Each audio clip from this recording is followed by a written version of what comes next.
I think we're probably good to go. We're good to go? Excellent.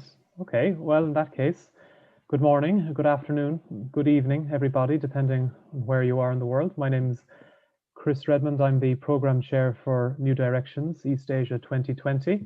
So I'm very pleased to welcome you to what is our third and final symposium before the main event kicks off tomorrow. So I'm delighted to be able to welcome a very distinguished panel of speakers today, not least of whom is our moderator, Professor Barry O'Sullivan. So just before I hand over to Barry, I'll just mention that if you could, or remind you, I suppose I should say, that if you keep your microphones on mute, that would be great, just so we don't have any background interference as people are trying to speak. We are recording this session as well, which we will upload on our lobby platform later on today, so you can have a look at it again if you like. And that really is it for now. I really hope you enjoy this symposium. So with that, I'll introduce our moderator, Professor Barry O'Sullivan, who is the head of Assessment Research and Development at the British Council. He has undertaken research across many areas on language testing and assessment, and has worked on the development and refinement of the socio-cognitive model of test development and validation since the year 2000. He has presented his work at many conferences around the world, while over 100 of his publications have appeared in a range of international journals, books, and technical reports. Barry was the founding president of the UK Association of Language Testing and Assessment, and holds honorary and visiting chairs at a number of universities globally. And in 2016, he was awarded Fellowship of the Academy of Social Science in the UK, and was elected to Fellowship of the Asian Association for Language Assessment in 2017. And most recently, he was awarded an OBE for his contribution to English language testing in 2019. So please welcome Professor Barry O'Sullivan, who I will now hand over to. Over to you, Barry. Thank you very much, Chris, for that grand introduction. I'm really happy to be here today, and I'm not going to take a lot of time with any introductions. You've all read the piece on the website about this symposium. I think it's a really interesting one. I think it comes at a really interesting time, a fascinating time actually, when we have our first opportunity to look back over what has happened, over how people have responded, and where people think things are going and how we should respond in the future. So without much more ado, I will pass on to Jin Yang, who will be our first speaker, who will talk about the Asian response and future, I hope. Jin Yang. Thank you, Barry. I will now share my screen.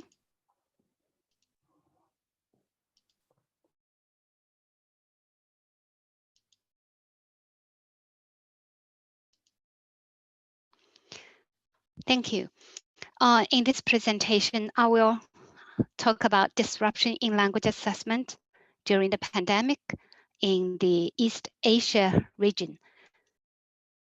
First, I will report a survey, a very small-scale survey of language assessment practices during the pandemic in East Asia area, and then discuss the impact of the changes on language assessment practice and research.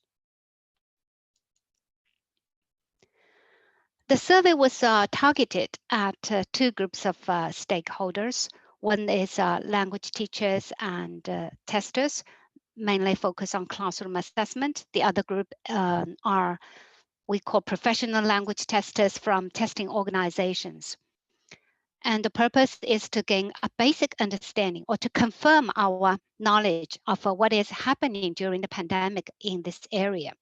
So far, I received 20 responses from 10 countries and areas in Asia, East Asia. The first part of the survey contains 4 questions, and it mainly asks about what language assessment was like during the pandemic. So questions about type of assessment, delivery mode, scoring method, and the scale of assessment. A tally of the responses shows that majority of respondents actually report on classroom-based assessment. They are teachers and testers. And this kind of assessment was delivered online at home, and various scoring methods were used. Scale of these kind of assessments were relatively small, from dozens to like hundreds. Now let's take a closer look at the responses of language teachers. So classroom-based assessment during this period were found to be mainly adopting a kind of we call online, at-home, open book examinations. There were occasionally paper-based assessments in the classroom, but mainly they are online at home. And the scoring methods varied from automated scoring to human online scoring to paper-based human scoring. There were also reports of different types of delivery modes.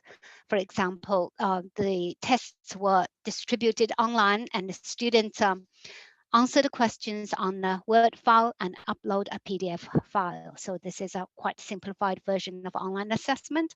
And students submit their assignments via online platforms like Google Classroom, Google Shared Drive, and so on. So this is basically what we know about classroom-based assessment.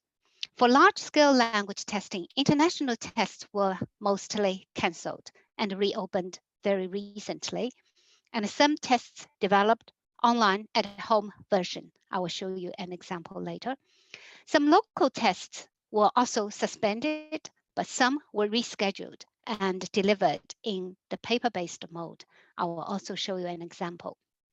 Online human scoring or a combination of human and machine scoring were adopted, and these local tests were of a very, very large scale. Now, this is an example of a local test. We call local, but it's a quite big scale test. The CET test, which was delivered during the pandemic. The test is a testing series, so it has a test of English, Japanese, French, German, Russian, and also a speaking test.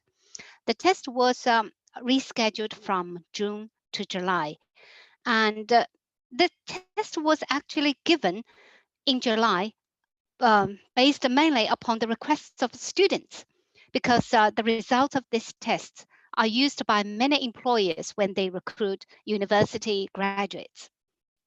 But due to the requirement of social distancing in July, only a limited number of universities provided a test. And the biggest challenge is not only how to deliver the test, but also how to score the test. Although the scale was relatively small, 0.5 million test takers, we still need a lot of raters, qualified raters. And the photo I took at one of the scoring centers I visited in July shows that raters had to wear a mask all the time during the day, during 8 hours of scoring, and social distancing was strictly mandated on the scoring site. So this was in July. In September, the tests were given again, and this time 8 million test takers took part in the test. And the biggest challenge again was the scoring part, how to invite qualified raters, because this scoring session was unfortunately happened during the week-long national holiday. And I took a photo during my visit of one of the scoring centers in September. You can see a senior teacher was invited to be a rater of essay writing. It was very challenging for a rater to wear a mask and work online for 8 hours a day. And we just finished scoring and equating of these about 8 million scripts. It was noticed that there was a moderate decline in student performance, but not in top ranking, top tier universities. Also, raters reported to have identified more spelling mistakes in students' writing performances. Now, another example I'd like to show you is an online at-home version test. This is HSK test. HSKK is it's a speaking part. So this is a proficiency test of Chinese for non-native speakers. In 2020, over 184,000 test takers took the test in various forms. One of the form is at home version. This was, of course, a great achievement, but problems were also identified during the delivery and implementation of the test. The main problems are so far test accessibility and test security. Let's see, one of the blogs says, has anyone registered for this? A quick scout around a few test centers in the UK, and I can't see any mention of it. So students test takers couldn't take it at that time in the UK. I think probably in May. Yeah, it was in May. And the other blog says, the software needs a Windows PC, but I don't have it. So these are the online assessment during the pandemic, the practices. Now, the second part of the survey was about the problems encountered. This is an open question session. So we asked about the problems encountered and the solutions to solve about the problem, to solve the problems. And I would like to use a few quotes to present you the data we collected for this part of the survey. A respondent from UAE said, teachers don't know how to write questions for paper tests. Now, with the addition of an online format, it's even more difficult. Only a few teachers know how to transfer questions to an online platform. And also, there is a problem of potential cheating. Solutions. Teachers were asked to submit questions based on a set of guidelines and a test spec. So they developed guidelines and specs. And then teams were created to moderate the questions, put them in the online platform. So they were collaborating with the teachers to move online. And we use a lockdown browser monitor that electronically invigilates assessments. Anything that is flagged for suspicious behavior gets watched by the teacher. Technology was put into use. A report from UKAL says it is difficult for teachers to design proper online timed exams, especially listening tests, because you have to do the recording and video recording and so on. Also, cheating is inevitable. And Singapore respondent says, the design of online assessment needs more time. The invigilation requires more technological tools and make the implementation more complicated. Also from Thailand, the problem of poor internet connection makes a classroom unsmooth. Some students don't have good equipment, no camera attached to their computer. Learners were overwhelmed by the number of assignments. Rubrics were informative, but no examples were provided to teachers and learners. Some solutions were provided. Group work may help reduce cheating, and a task-based assignments were used, which will enable us to measure more authentic use of language. Also, a report from Japan. This is a report of international test. The organization that gives the test in Japan did not seem very ready to have candidates take the test at home. So it's an online at home version, and seemed to lack basic IT knowledge. And students also have demonstrated a lack of fundamental computer skills. So we had to devote a large amount of class time to teaching students how to use computers and educating the testing organization on basic usability testing and documentation. Also, a very good response from Japan, suggesting that we need to move from an end of course summative assessment to multiple formative assessments. This piece of advice is very useful. From Chinese mainland, a report says the test originally scheduled in March and April had been suspended. The suspension has caused great impact on test takers, employers, and certain government sectors. In particular, graduates have no access to the test. Thus, they may not have sufficient proofs of language proficiency upon graduation. So this is not about the CET test, about another test in the Chinese mainland. Also, a respondent said, I got a number of inquiries from universities admission officers asking for the appropriate cut score of a test to be used for admission to their programs. So it was commented that when the stakes involved in the situation are high, repurposing tests could be an issue of concern. So this COVID pandemic has had tremendous impact on every aspect of our life. Related to language testing, language assessment, language teaching, the pandemic has changed the way we communicate. So instead of face-to-face, we now communicate online through virtual communication. And the pandemic has changed how language is taught and learned. Classroom teaching is replaced by OMO, online learning, and homeschooling for kids. And the survey in this study shows that the pandemic has also brought about changes in language assessment. Many tests, large-scale ones, were cancelled, and teachers were required to develop online assessments. New tasks were designed, for example, group tasks. At-home versions were developed and delivered, and online scoring is required. So the survey has actually also shows a lot of problems we encountered during the design, delivery, and implementing these online tests or paper-based large-scale assessment during the pandemic. First, we need more evidence for repurposing tests for high-stakes uses. And also there is an issue of accessibility. Lack of computers, poor internet services may make the tests or assessments not accessible to some students. There is also a fairness concern, score equivalence of different forms and versions, and also test security issue like cheating. And technology needs to be developed for invigilation, for test delivery, for scoring, and so on. And also, we think it is necessary for us to improve teachers' assessment literacy so that they can develop online assessments and also improve the digital literacy of students for doing online assessments. And these changes have important implications for the future of language assessment practice.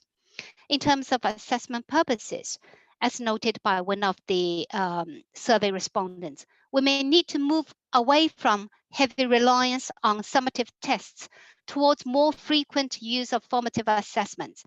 That is, it is time for us to promote assessment for as learning and use assessment for formative purposes. And equally or more important, we need to think about the construct, because we are no longer assess only online, only face-to-face communication. We are also assessing online communication, computer-mediated virtual communication. So the construct definition is need to be taken into consideration. And to operationalize these new constructs, we are required to design new tasks and deliver them online or in other versions, at-home versions, for example. It is also important to take into consideration the social dimension, particularly score equivalence, accessibility, and test security issues, especially for high-stakes ones. So to summarize, I think the most important things we need to think about in the post-COVID-19 era for language assessment, research, and practice include rethink assessment purposes, reconceptualize assessment constructs, upgrade, redesign tasks, develop automated scoring, and develop evaluation systems which can provide individualized feedback and provide informative evaluation reports. And we need to improve teachers' assessment literacy and students' digital literacy, and improve assessment accessibility and security. And most important of all, we need to develop validity arguments for online at-home assessments. Thank you. Thank you very much, Jin-Yang. Thank you very much, Jin-Yang. That was, as usual, very interesting and informative, and certainly gave me quite a lot to think about, especially those last few slides. massive challenges ahead of us, really, when we think about it, but that's what we're here for. We're not here just to listen. I think it's very interesting to learn about these things. Next, we're going to hear about the response from New Zealand, and Morena Botelho de Magalhães will give us an overview of some of her thinking around a particular test, which she will tell us all about. Over to you, Morena. Thank you, Barry. Good afternoon, good evening, and good morning to you all. Can someone just confirm that the screen is being shared? Okay. Not quite yet. Not quite yet. I think we just need to make sure that Jin Yang stopped sharing her screen first. All right. If you did, thank you. Then you can just click share screen, and it should share for you. Oh, there we go. Okay. Now thank you. Thank you. I work at University of Auckland, and I manage DELNA, the Diagnostic English Language Needs Assessment. And I'll be reporting on what DELNA did in order to adapt for these new normal. So at the end of March, when New Zealand went into its first lockdown, the world was already dealing with the reality of the COVID-19 pandemic. And the New Zealand borders closed the month before, so many University of Auckland students could not come to New Zealand or could not return to the country to study. And our university devised ways to support those students who were going to be studying from overseas.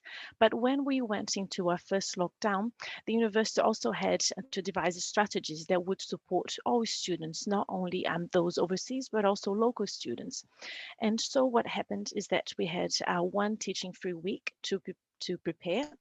And after that, the university went into emergency remote teaching mode, which had implications for assessments as well. So all forms of assessments had to be redesigned and rethought. And this is what happened at DELNA.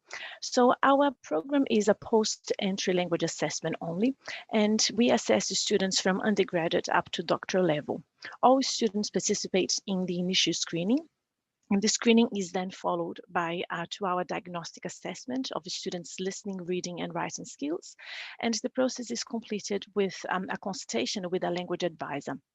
And it is in the conversation with a language advisor that students discuss their results, receive feedback on their English language skills, and information about resources, as well as English language enrichment programs that they may be asked to complete. But DELNA is low stakes because the results do not exclude students from any courses, and the results do not appear in students' academic transcript. Also, the assessment, as well as most of the resources there are recommended, are free of charge. So when New Zealand went into lockdown, we had to quickly think of a way to deliver our assessment, which is normally delivered on campus only. And with stage number 1, the screening, the move from on campus to online was actually quite easy to do because the screening is a computer-based assessment. So our strategy was to try and replicate the on-campus experience online, following what the University of Auckland was also trying to do. We met students on Zoom, so instead of inviting students to join us in a computer lab on campus, we invited them to come and join us in a Zoom meeting. And test security for the screening was not a major issue because the screening is accessed via passwords that rotate at every 20 minutes, and also the tasks are timed. So with the screening, as soon as we went into lockdown, we were able to continue to deliver this kind of assessment. The third aspect of DELNA, the consultation with the language advisor, also moved to online delivery quite fast. So instead of meeting students on campus, our advisors would meet with them on Zoom. And these are individual consultations. So Zoom actually worked quite well because the advisors were able to show the resources that were already available online for students by sharing their screen. And also they could show to students where to go to book for workshops, for instance, that were going to be delivered online. And we noticed a remarkable decrease in the number of no-shows. So with students who booked for those consultations, sometimes they postpone or cancel, and during the lockdown they didn't. So they're quite eager to talk to our advisors and to receive feedback.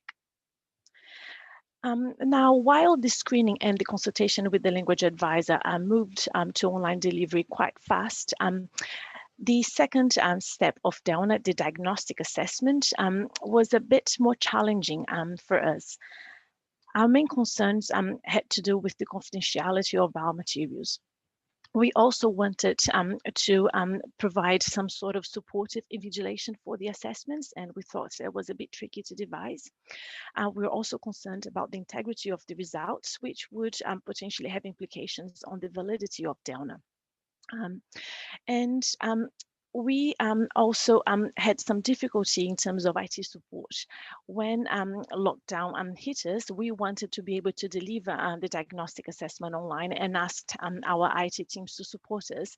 But not surprisingly, they were very busy supporting the whole university, so our request had to wait, which meant that we had to devise our own strategy to be able to continue our services. So what we did, first of all, was to get in contact with University of Melbourne, because we partner with them for the listening and the reading assessments. And we agreed on specific forms of the assessment that would be released online. And what we decided to do was to meet students on Zoom, since we had already been doing that for the screening and the language advisory sessions. And we used PDF files, which we encrypted with passwords. So students would come to the Zoom meetings. We would remind them of the purpose of our assessment, which is to give them feedback and advice. And in the Zoom meeting, we'd give them instructions for completing the tasks.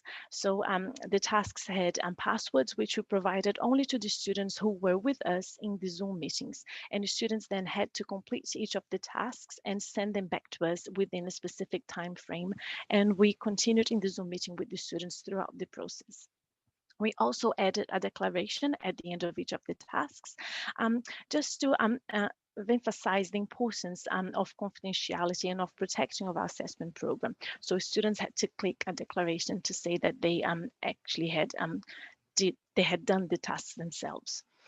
So we worked with this approach while IT was trying to come up to the party and help us, and in the end they did. So after a while, what happened is that IT helped us develop a course that was then put on Canvas, a manual course. So now we use Canvas, which is the LMS that University of Auckland uses, and we deliver the diagnostic assessment in the form of quizzes in Canvas. We still meet students on Zoom because this approach works well for us. We are able to talk to the students and to make sure that we are trying to support them as they deal with the technology, for instance. And the quizzes are all timed, and the students can only take one single attempt. We also use access codes. So we share the access codes with the students when they come to the Zoom meeting with us. And since the beginning, our approach was to share with the students responsibility in terms of protecting our assessment program. So we do the same on Canvas. At the beginning of each assessment session, we talk to students and we ask for them to collaborate with us. So this approach has been working well. We still go through challenges, especially technical issues, for instance. There are issues with internet connection and yes, computers that decide to restart, for example. Also, there is no guarantee that even though we are with the students on Zoom calls and that we talk to them and give them explanations about the purpose of the assessment, there's no guarantee that they will not be consulting external sources as they complete each of the quizzes. And confidentiality is still an issue because, again, there's no guarantee that they will not copy and paste, for example, the content of the tasks and share with other students. Despite the ongoing difficulties, using Canvas as has worked better than the previous approach. Admin is done more efficiently, and interestingly, now we have resumed activities, but in comparison with the online sessions, there are fewer no-shows in the online sessions. So students now have more assessment occasions, more options, because our online assessment is open not only for students who are overseas, but also for local students. And perhaps these helped with the fewer no-shows. And we have received many mails from students and staff thanking us for our services, which is first, usually students email us to complain, but this time they email us to thank us. And the staff as well, especially staff have appreciated our flexibility, the fact that we did not interrupt our services. And we are now able to assess the students at different times and to try and accommodate different time zones, for instance. And we also see the potential to fully integrate with Canvas, meaning that not only the diagnostic assessment appears in Canvas for students to see, but perhaps the whole downer process, so that the whole process is more visible and students understand the purpose of the assessment program better. We still don't know whether this online delivery mode or how the online delivery mode impacted on the validity, on the results, but we hope to be able to evaluate these results towards the end of the year, and if need be, enhance our delivery process. So thank you very much. Thank you very much, Marina. Thank you very much, Marina. That was really interesting, and really interesting to hear how you had to respond. And one of the things you probably didn't get through to us is that it all has to be done at speed. And it's not just True. responding, it all has to be done in real time. And, you know, you don't have the leisure of work a project for 6 months or a year or 2 years. It takes time to get these things off the ground, and I'm sure a huge amount of individual commitment. Correct. So now we'd like to move on to Stephen Walker, who will tell us a little bit about the Australian response. So Australia is in hand, Stephen, so I'll hand over to you. Thank you very much, Barry. Can everyone hear me and see me? Yep. Great. Okay. Well, I'm not speaking on behalf of all of Australia, but just the one particular institution that I work for. So let me introduce myself. My name's Stephen. I'm the academic manager looking after English language assessment at the University of Queensland, the English Language Centre there. And my presentation is about how we were able to support students through transitioning to online, remote, high stakes language assessment during the COVID situation.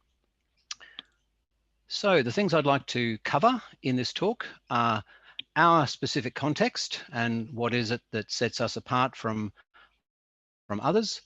The key questions that we had to both ask and find answers to very quickly when moving our assessments onto an online platform. Up with the outcomes that we were able to achieve. So beginning with our context, we degree courses at Queensland. These students have met the entry requirement academic, but not at the English language required by their course of study. We use internally developed assessments. We have a bank of general English academic language assessments, which we develop internally and use on that.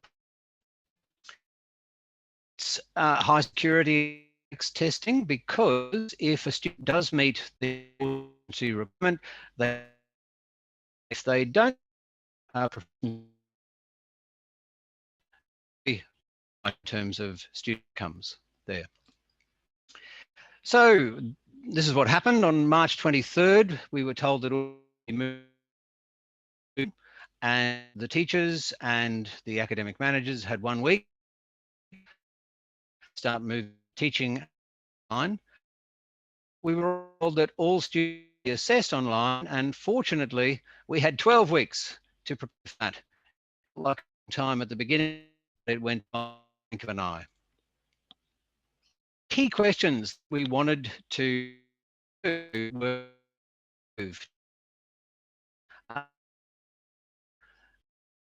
making changes to our test constructs, and then regard we so we in that regard. And this really was a big question because the time and money that goes into developing high stakes assessments for a team,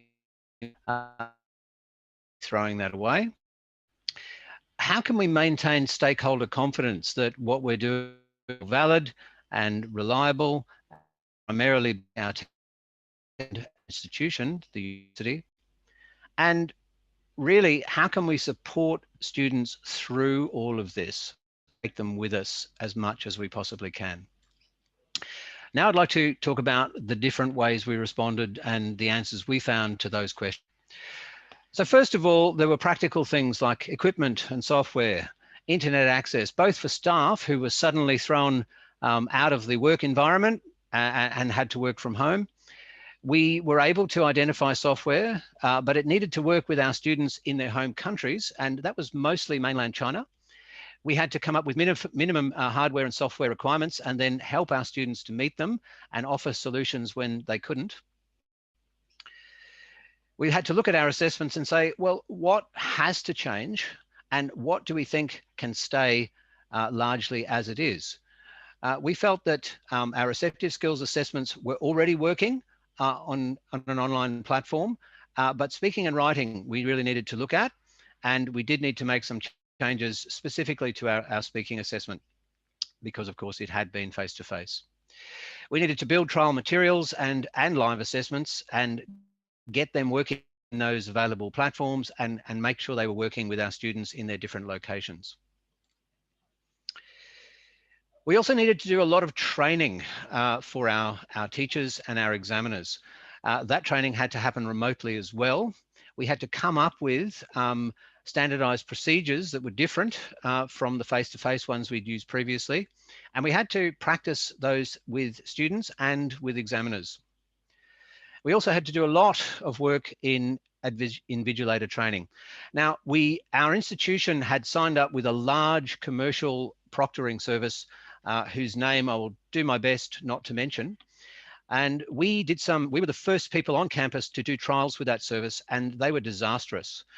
Not only because of some technical problems experienced, but primarily because there was no personal engagement between the proctors and the students taking those assessments. We realized the importance of in-house invigilation and proctoring if it was going to work for us.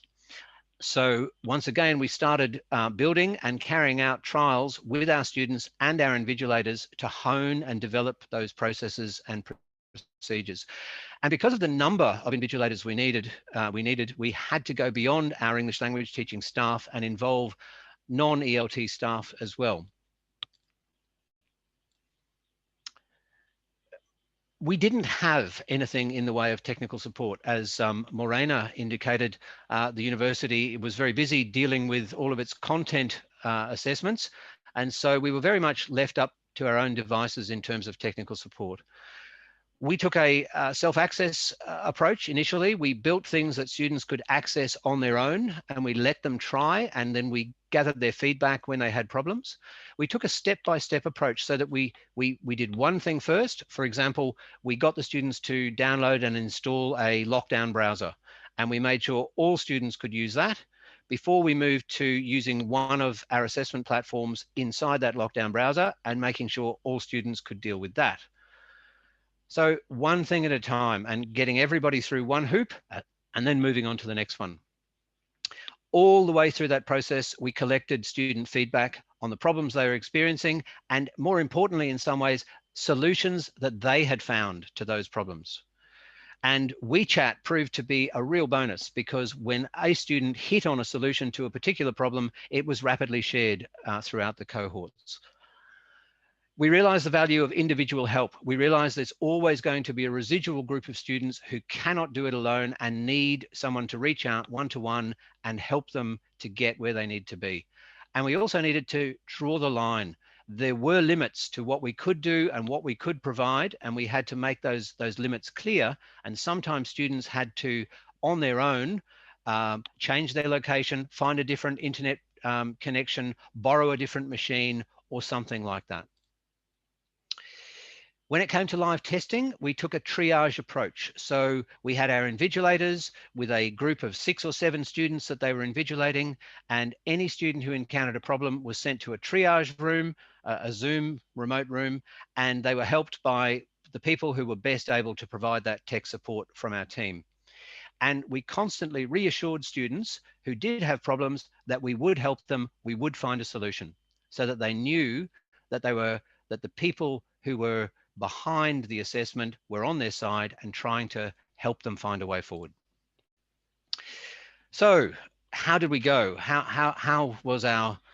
did our plan work out? Well, we had a cohort of about 400 students in that first group, and we were able to get 100% success with our receptive skills, with our reading, our writing, and our speaking tests. It did involve a couple of makeup sessions for a handful of students, but we got to 100%.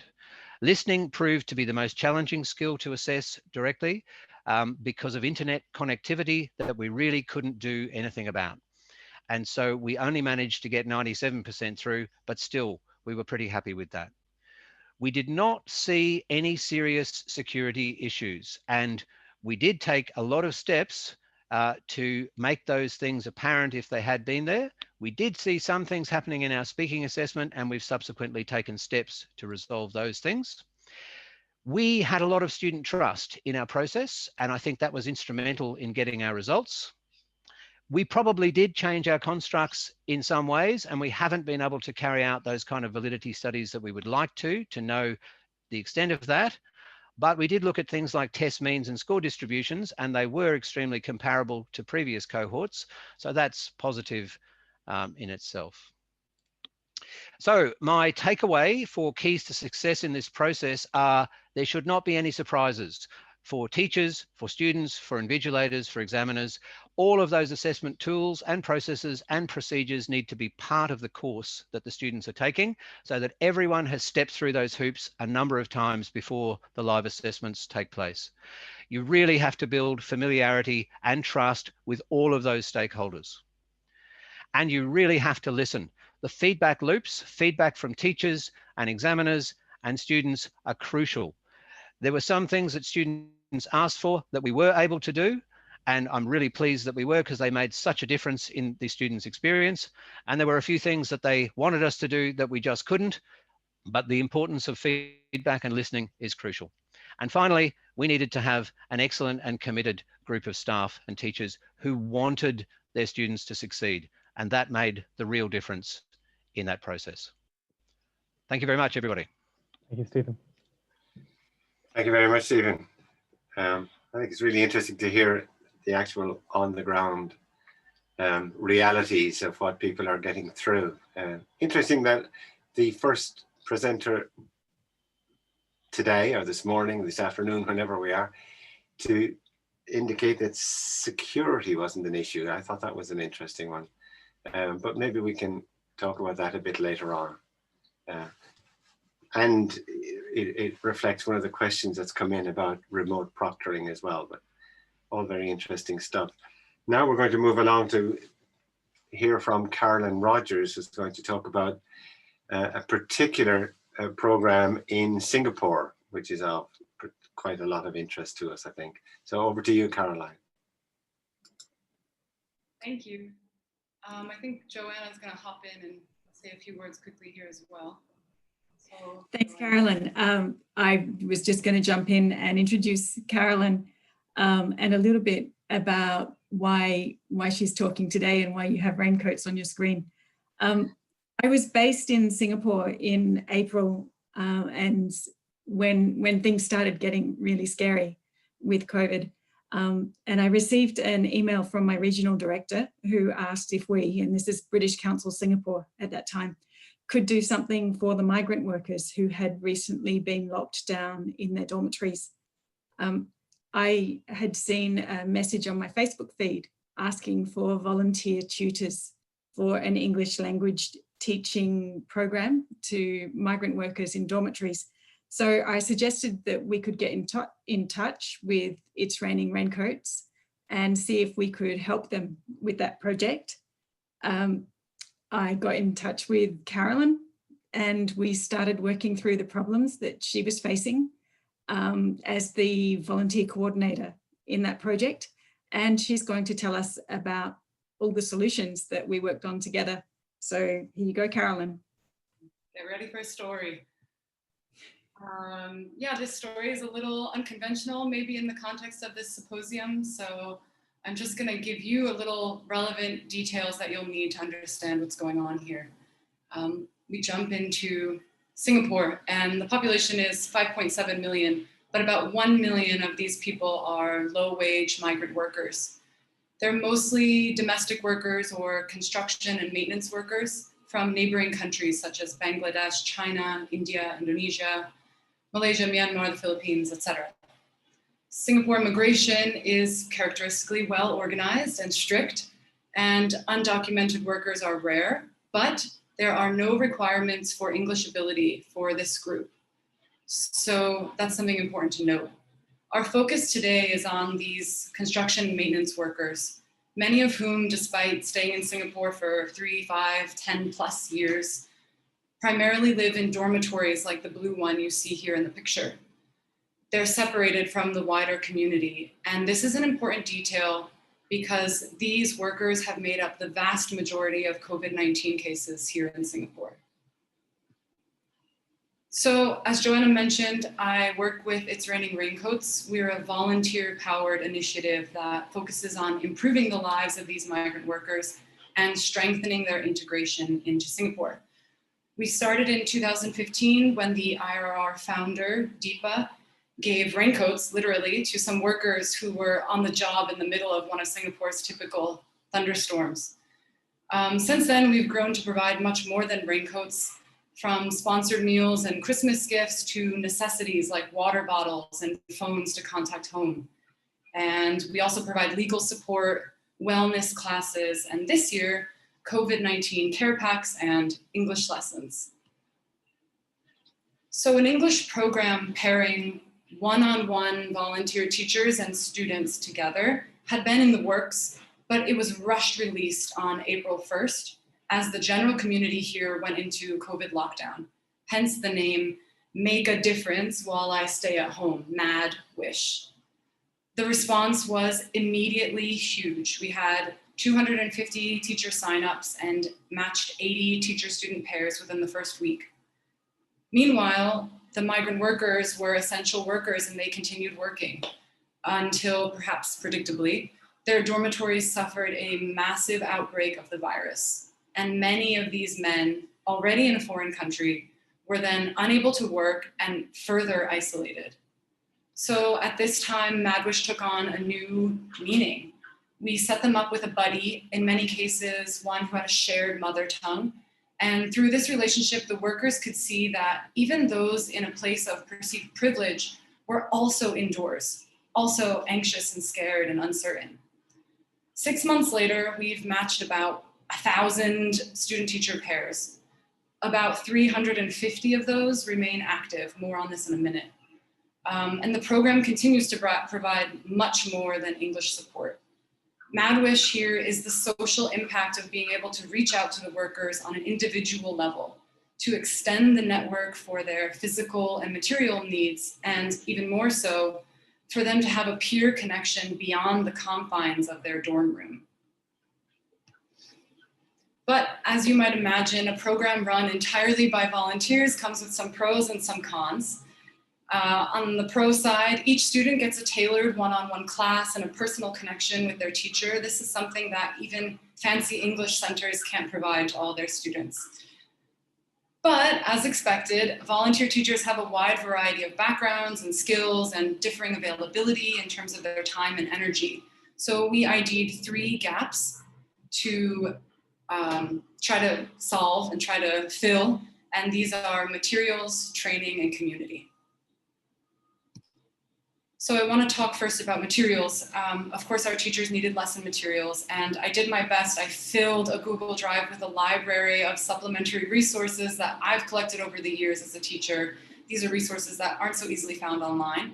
But this had limited utility for teachers who didn't have the time to sift through all 15 gigabytes, and also for those teachers who lacked the experience to know what they were looking for.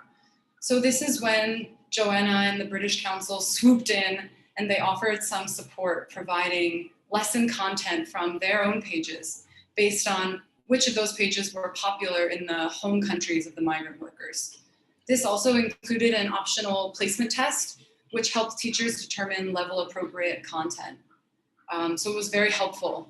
But having all these materials doesn't mean that the teachers knew how to use them or knew how to get results with these materials. And we were matching dozens of students and teachers every day at this time, so we really needed more. And that's where the training aspect came in. In addition to what to teach, many volunteers needed training in how to teach. And so when we send out our student-teacher matches, we also send out a lesson plan. It's not really a lesson plan, it's a crash course on some core teaching skills. You can see some examples in the picture here. We also regularly share articles and graphics with tips and ideas, but we really needed to make things more hands-on. And again, British Council came in here and we offered a series of training workshops that's ongoing, and we have a growing list of topics. Teachers attending these workshops were really marveling at the secrets revealed to them. And it's important for me to thank David and Diane from the British Council Singapore for helping us design and deliver those workshops. But despite the successes of these workshops, the turnout has been less than we hoped. And we had to remind ourselves, okay, volunteers, they have limited time, they have limited energy. After all, they signed up to teach, they didn't sign up to learn. So we are pulling out all of our best teacher tricks, trying to sneak in learning wherever we can, and more importantly, motivate self-discovery. And that brings us to the final gap, community. After a stint on WhatsApp, we set up a teachers' Facebook group. It was easier to share and archive materials and announce the training workshops there. But the group ended up being a lot more than that, and this is very important. It serves as a virtual teachers' break room. Many of you will know this. The break room is where the magic happens. It's where we brainstorm our best ideas, where we vent about our worst ideas, where teachers can ask questions, swap advice, post memes. And essentially, our teachers were able to use this group to support and learn from one another. This community in our context actually had an even greater impact, and that is helping the teachers support their students. So we were able to post things like mental health hotlines, data top-ups, books and snacks and yoga classes for getting through the isolation period, and even one worker who needed aloe vera for his sunburn after working. We were able to provide this through the group. So the teachers have really become It's Raining Raincoat's first responders. But I've learned that building this community is a crucial step, and in retrospect, it is the most important thing I would have done differently in this program. I would have made a conscious effort to focus on building a stronger community among my teachers from the moment they signed up for the program. We've got, as you can see here, about 350 teachers in this group, and I can't advise them all one-on-one. They don't really have time for that anyway. So the stronger this community, the more they can learn from and mentor one another, and the better they can then support their students, whether it's for English or anything else. A program like MadWish can be applied anywhere that there's a migrant, immigrant, or refugee population. It offers language skills while simultaneously bridging communities, and it's via this integration that the needs of these communities can emerge and be addressed. It's very much a two birds or maybe even three birds with one stone kind of situation, and that stone is free. They're mostly volunteers. But how do we know that our students are making progress? Well, the answer is we don't, but that's not the whole story. MadWish, launched during COVID, has reminded us of what assessment looks like in the real world, something particularly important for adult learners in a more immersive environment. Applying for a job in a foreign country, sending money home to your family, understanding text messages with government updates, explaining your symptoms to a doctor, being able to socialize with others, even virtually, and realizing you're not alone. These are things that are beyond functional language. They're more than task-based or communicative learning. It's about empowering people to feel capable and connected in their community.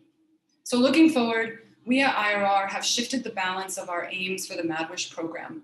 Upskilling English now takes an equal split or perhaps even a secondary role to the communication and connection that grows between a teacher and a student. And our hope for the impact of the MadWish program is that these migrant workers who literally build the foundation of Singapore and the skylines that define it can also build bridges to better integrate into society and to be recognized as key members of this community. Thank you. Thank you, Caroline. Thank you very much, Caroline. I think some really interesting stuff came out of that for me, particularly. I'll get back into it later, but I like this whole idea of community and communication. It seems to me that how we communicate our ideas and how we communicate with other people is an extremely important thing. And maybe we'll come back to thinking about that later when I'm summarizing. It's certainly something that's been very much on my own mind for the last little while. And now, last but very much not least, is John Pill, who will, as representative of the UKAL, the Kingdom Association for Language Testing and Assessment, will give us an update on some of the responses from across the UK to the current crisis. Over to you, John. Thank you, Barry.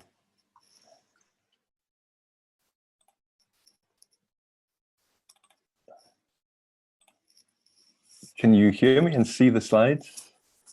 Yes to both. Yes. Okay. So thanks very much for inviting me to contribute to the symposium. As Barry said, I'm here as the secretary for the UK Association for Language Testing and Assessment, UKAL, and I'm a lecturer in language testing at Lancaster University in the northwest of England. So UKAL was set up as a forum for the exchange of information and research on language testing and assessment in the UK. You might ask what UKAL can bring to this symposium, as its focus is clearly outside the conference's East Asia scope. But I hope this contribution will bring another perspective on the situation, allowing for reflection on similarities and differences. As to why a UK view might be interesting in the context of COVID-19 and in this symposium on its effect on language assessment and education, 3 reasons might be: first, that the UK is part of a global market for education, a destination for young people from around the world for school and university. Second, that the UK is home of several providers of English language tests that are used internationally. And third, that there's a long history of national school examinations in the UK. And this presentation will bring these elements together, I hope. The UKAL Executive Committee agreed to a survey of members about their experiences relating to this year's disruption, and a set of open prompts was made available online. They focused on problems caused and opportunities created by the pandemic, its effect on working life for members, and on longer-term consequences. The survey was publicized on the association's mailing list, and I'll note that take-up was not large, so this is much more taking the temperature than carrying out a complete medical examination. Those people surveyed may not fully represent the UKAL membership. Nevertheless, respondents' input does provide useful insight into the situation, particularly from a university perspective, because of the respondents. And I'll present a summary of these views organized into topics, and I'll supplement this with some personal comments. So our first topic, teaching, was common among the respondents, and it links to the education element of the symposium title. So these are quotes from respondents. One writes, "I now have to teach online, not nearly as effective. Teacher-student interaction is limited." A second respondent notes the impact of online teaching and consequent student isolation. A third indicates how incoming students may not have been able to take IELTS. the language test and states, my university established its own online test as proxy. So students intending to study in the UK were not able to take the English language tests required by their university because test centres were closed internationally. And this created problems for universities. If the recognised tests were not available, what other tests could they accept? How could they evaluate the quality of another test? More generally, universities had to manage great uncertainty. Fewer international students means a lot less income for UK universities. So administrators were trying to balance academic rigour with financial necessity. A fourth respondent noted the levelling of the opportunities between campus-based and distance students, and this is presented as a positive. Distance learners are often the poor relation in a university without access to computer labs or library facilities. The huge change required when all students become de facto distance students perhaps has helped address this imbalance. A comment about research related to disruption to research activity of myself, the respondent, colleagues and students, including data collection. And I note this as a particular problem for students on MA and PhD programs whose planned data collection was disrupted. Supervisors and the students themselves had to be creative in working on a plan B when in-person focus groups or classroom observations, for example, became impossible. Comments about test delivery included no face-to-face testing, no ready-made online invigilation proctoring system available. So huge problems with cheating and not knowing if cheating has happened. This was relating to student assessment within a university. And then the worry about test security in taking tests at home. In terms of the testing business from a respondent working for a test provider, losing a lot of business, having to move our business online, shutting down of live testing has had a huge impact. Another topic was issues of professional life. It's impacted on our professional community. Conferences and other events have been cancelled or postponed. An issue of the lack of opportunities to meet face-to-face with academic colleagues at the university context. And this related both to work and social contact. But a positive, it's brought some people together in unexpected ways. Solving problems, in this case, caused by the disruption promoted, solving problems caused by the disruption promoted collaboration that was previously not considered. So this is in the context of a UK university with campuses in other countries and the need to coordinate internationally where previously everything was done locally only. So after that positive, however, we must also note how one respondent was affected very directly. We run pre-university pathway courses and the centre is closing and we are all being made redundant. Teachers of pre-sessional English for academic purposes courses for incoming students have been affected in this way. Another area where less work was available, at least initially, was the examining and marking of tests. In other contexts, in contrast, workload increased significantly and often in an unsustainable way, working to move tests online to support university students in unfamiliar circumstances and so on.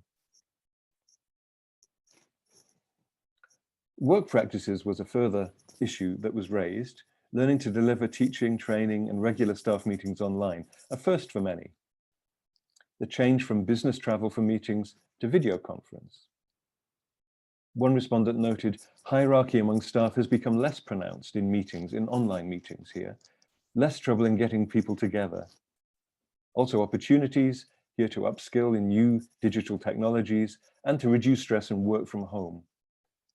However, one respondent drew attention to the disparity in access to online provision between different students and also colleagues, and noting that the impact of digital poverty was alarming. In terms of consequences, one respondent noted that some of the exams for modules are not fit for purpose online. And in fact, many may not be fit for purpose in general anyway. And I think this is very interesting. The unexpected change of moving university exams online has then exposed weaknesses in those exams. Some things that we take for granted are revealed as problematic when we see them in a new context caused by this disruption. This is clearly often unsettling, but also potentially very positive. Other perceived consequences are increased use of online provision, which is kind of obvious, I guess. The fact that education in general has to continue. We now have the technology to cope with this. A respondent wondered what the long-term impact might be, what sort of impact or evaluation studies are planned, and that's a very good question. Another notes how there could be conflict between change and returning to the past. Which direction do we choose? And finally, unfortunately, a negative again, more online work, more anxiety, and more stress.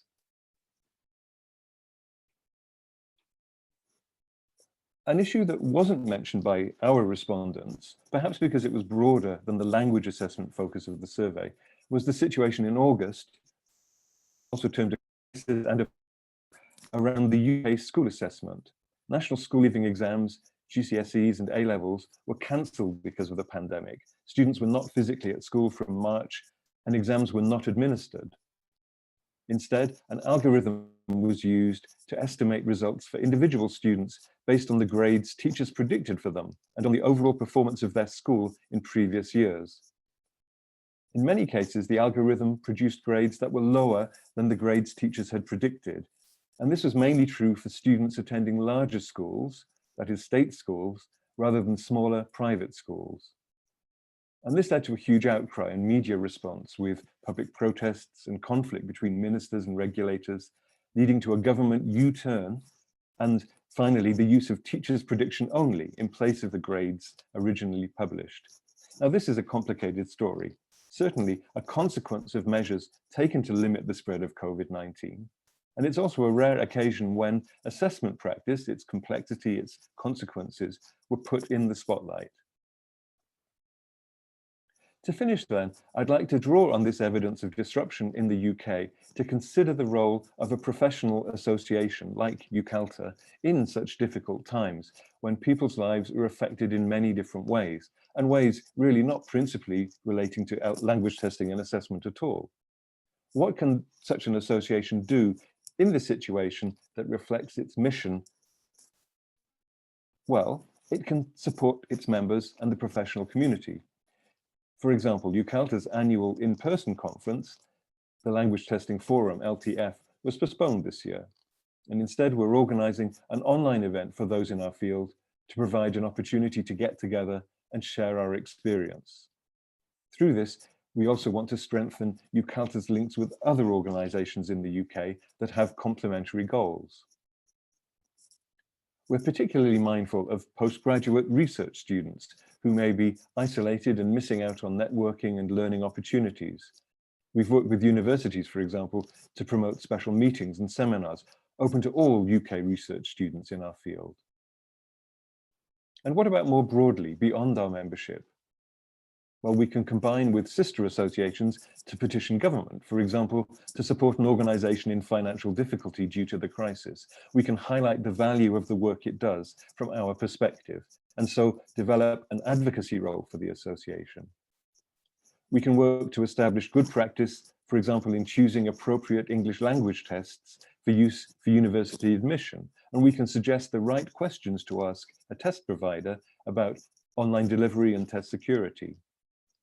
And in doing so, we need to acknowledge the dilemmas facing decision makers at these universities, choosing the least bad option in difficult circumstances.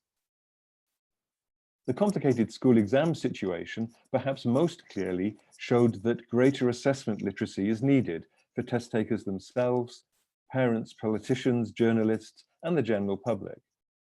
As an association, we can consider how best to promote the understanding of statistics, issues of validity, fairness, justice, and ethics in assessment. This work must be done sensitively and as a part of a longer-term endeavour to collaborate and to influence, to establish common ground that allows clearer public conversation on issues that are important to us in our field. So to conclude, I'd like to thank the contributors to the survey very much, and in particular, Dr. Linda Taylor, UKAL's president. Thank you. Thank you, John.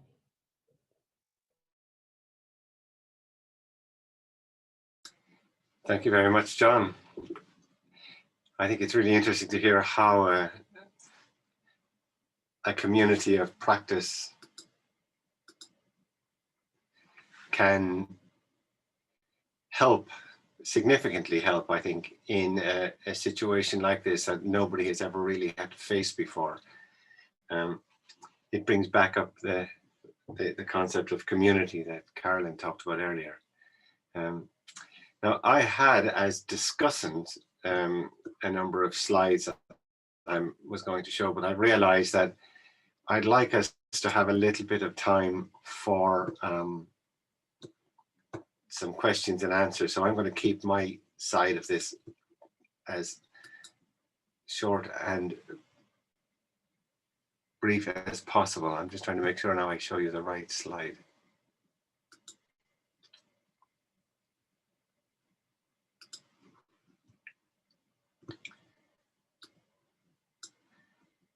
So you should be seeing that now. Yes, I can see it. I had intended to go back over what people had said, but I think all of you listening will have taken in the various comments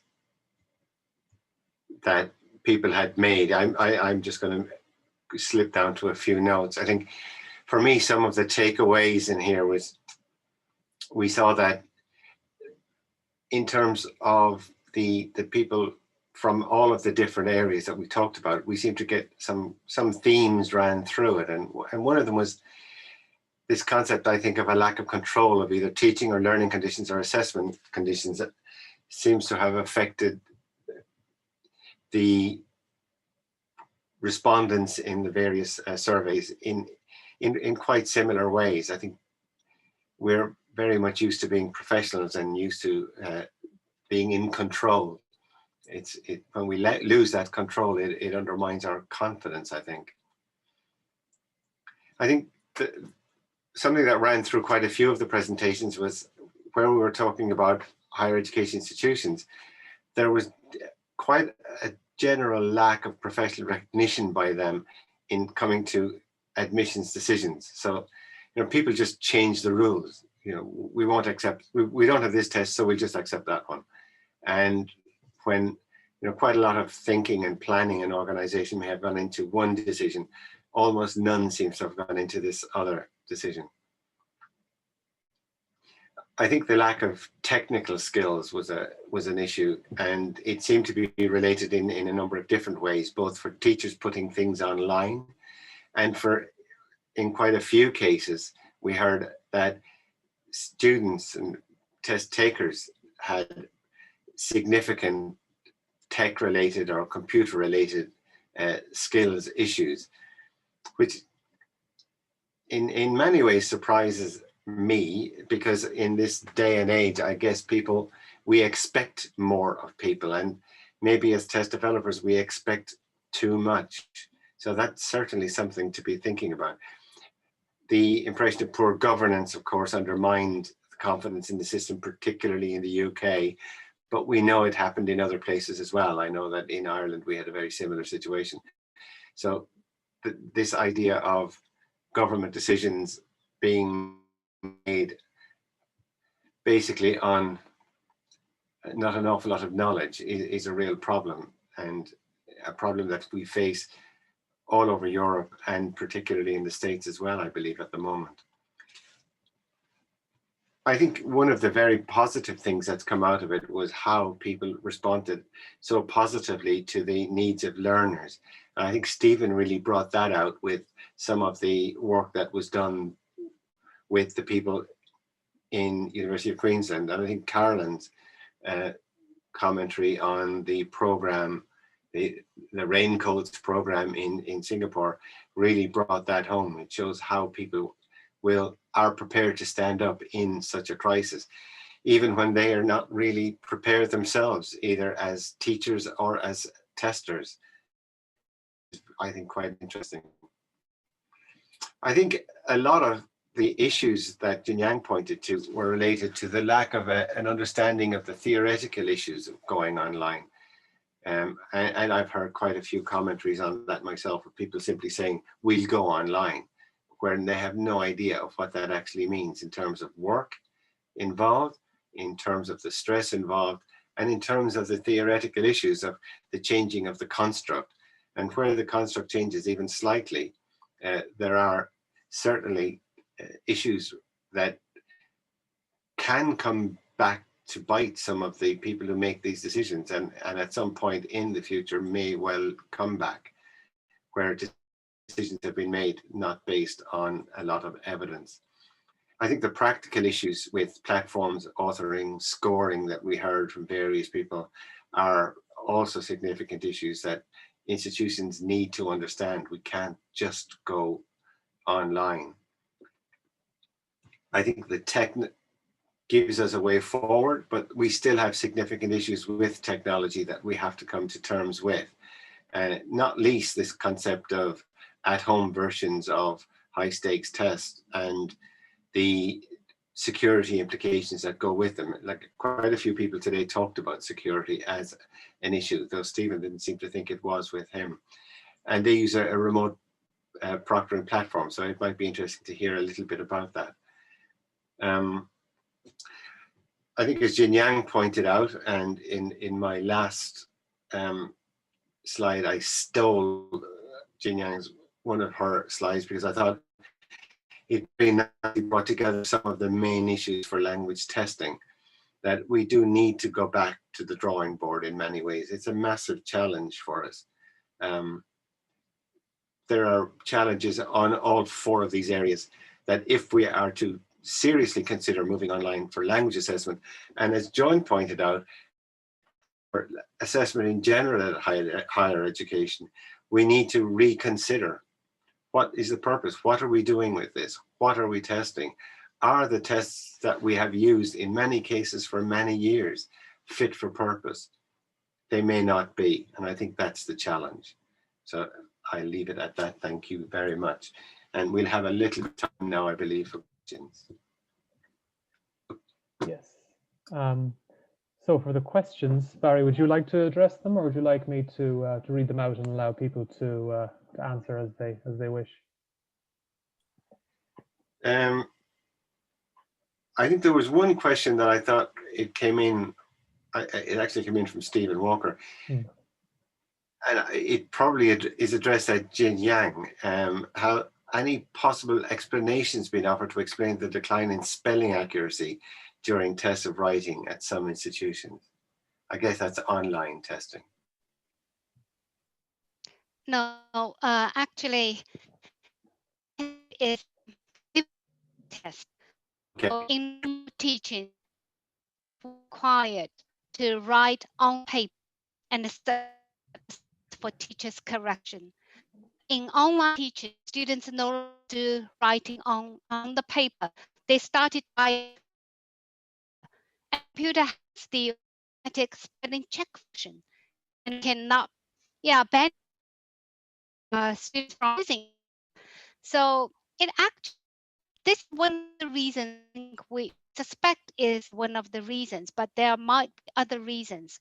But this reminds us again of the issue of construct, whether spelling is part of the construct, where we should allow students to use tertiary level university students to use automatic spelling check when they write on the computer. But certainly for paper-based test, this could students no longer know how to spell words. Answer. Yeah, I think that's a very good. And as far as I'm concerned, we should think about accepting use of spell checks, because it's a reality, and we're trying to found reality by banning them. But what I would then do is I would be maybe a bit stricter on people who continue to allow the misspelling when they see a red line under a word and they don't do anything about it. And that really bothers me. And I know myself that when I see things and I'm sure other examiners will feel the same. When they see that red line, they think, oh, that's not right. And maybe it does point out more. It is likely that the spelling, people are forgetting to spell. In the same way as we used to remember telephone numbers, and now we don't need to buy anymore, so we remember telephone number. Thank you. But the next question came from Damien Dwyer, and he's interested in the remote proctoring. Do we know if they were using any kind of remote proctoring? Cheating was a major concern in some tests. And I think Morena and Jinyang both mentioned security issues. So maybe Morena could let us know if you were using remote proctoring. We are not at Delna. The University of Auckland has some plans, but it hasn't started yet. I know of some institutions who also use the Delna assessment. They are experimenting with proctoring systems in Canada, but I don't know the name of the providers. And yes. And we know that Stephen also talked about a no-named provider, if I remember correctly. That's right, Barry. So institution-wide, a very large-scale embrace of a major proctoring service was, and as I group within the university, fortunately, it's terrible. And not to blame these organisations, they were also having to scale up. So they had large, untrained, little experience, and sometimes better language proficiency than those taking the tests with them. And there were hideous problems. It would have been a disaster for us to go with a particular commercial proctoring solution. And could you give the Well, we feel that security was far less secure with the proctoring service, which is a surprise, I suppose. But there were, so the proctoring service, if something is suspected, there's a report generated, and then you need to sit and watch hours of video and try and see whether anything was or wasn't going on. We felt it was much better to try and stop anything from happening in the first place, try and clean up the mess afterwards, after lots of people had tried it. So we think that just would have ended in tears for us. Any other problems with people waiting 2 hours to start an exam, and that wasn't, if you have a single form of an exam that you want to use with a cohort of 400 and one person's waiting 2 hours to start, you can see where the problems are going to occur. Yes. No, that's very interesting, because there has been, as you mentioned, a boom in this at-home testing, and an assumption, I guess, in the same way as people have always assumed that the test must be good. There's always been that assumption that the proctoring must be good. It's interesting to hear about some practical on-the-ground issues. And I'm wondering if other people have faced those issues. I think we have time for maybe one more question. And since we haven't asked John Pill a question, John, I know that you talked about the role of a professional association. Do you think how do you think a professional association might help with the communication around a test? So, for example, the way the changes happened, the exam fiasco, as you called it. I think that's an interesting problem for a professional association, because fiasco wasn't my word, by the way. It was a really used word. A professional association has to work on its relationships so that people look to it, perhaps for guidance and advice. And this is a long-term thing. It would seem very strange for an associate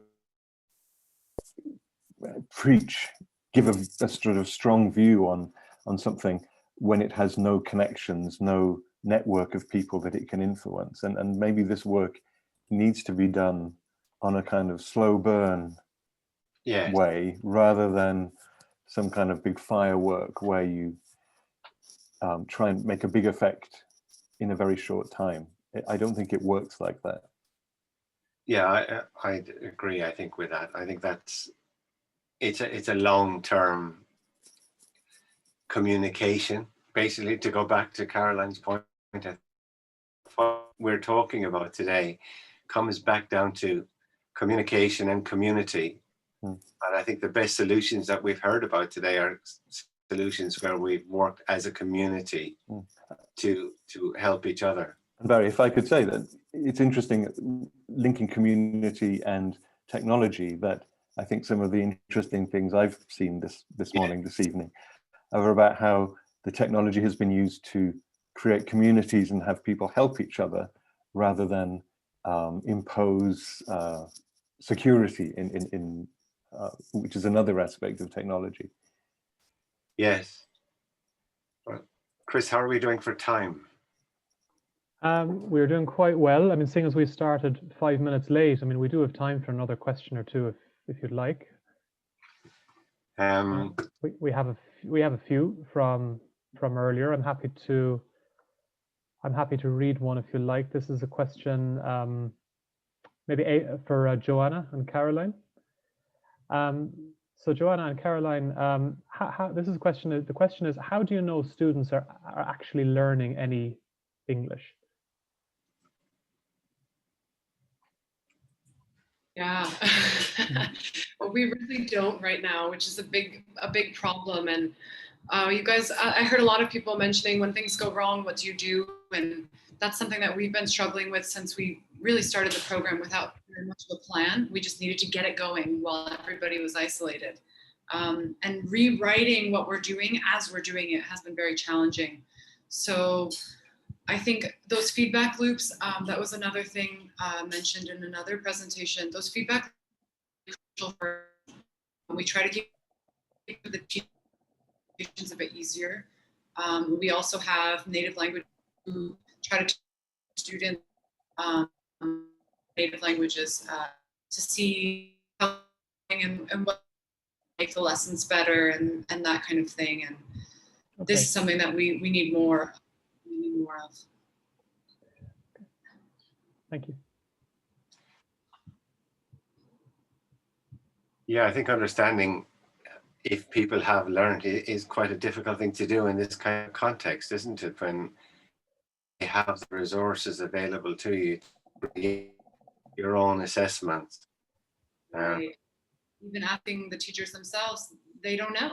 They don't know if their student has learned anything even in one lesson because they're not really teachers. Yeah. So they're asking me, like, did I do a good job? And I'm like, I don't know, I wasn't there. So we're working on that. May I jump in there as well?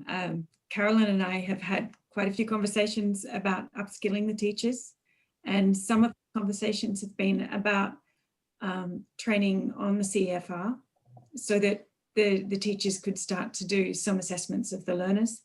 And we also put the online level test onto the web page that we devised for the Migrant Workers English program.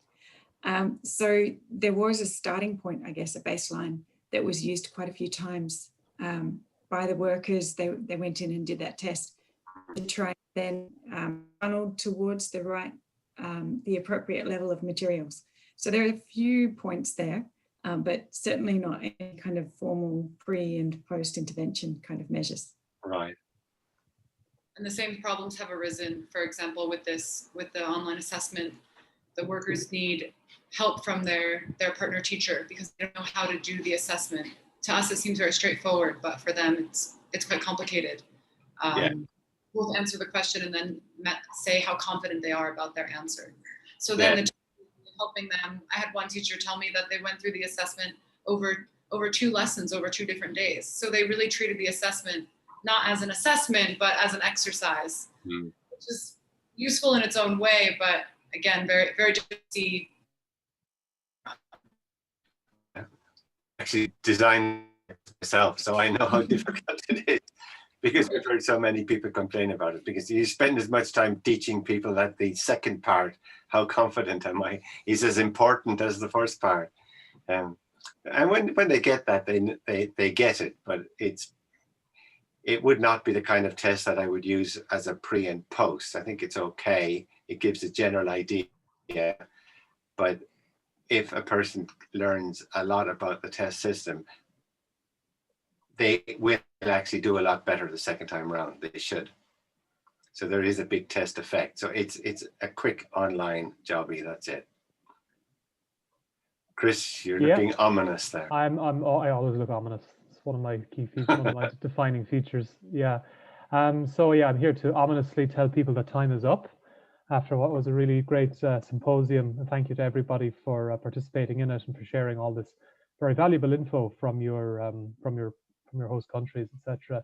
And thank you as well, of course, to our moderator, Professor Barry. And I'm just delighted to be able to say that the conference is coming up tomorrow. It's going to be a big one. I hope you're all going to be there for it. And of course, it's also on the 31st as well. Just to confirm as well that we did post a survey, and I'm going to post it again here just in the chat. So this is a survey that you can take on our lobby platform just to give us some feedback about today's event, just how you felt it went. And we'd be very happy to hear to read your suggestions on that as well. So what I'm going to do now is I'm just going to leave the meeting room open for another 5 or 10 minutes. If you'd like to share any details with anybody in the meeting, feel free to do so. You can contact me privately if you want. I can put you in touch with, say, some of the presenters privately if you'd like. So just let me know. And yes, with that, I'd just like to thank everyone again, and see you all, I hope, at the conference tomorrow. Okay, thank you very much, Chris. And thank you very much to all of the presenters and to everybody who attended today.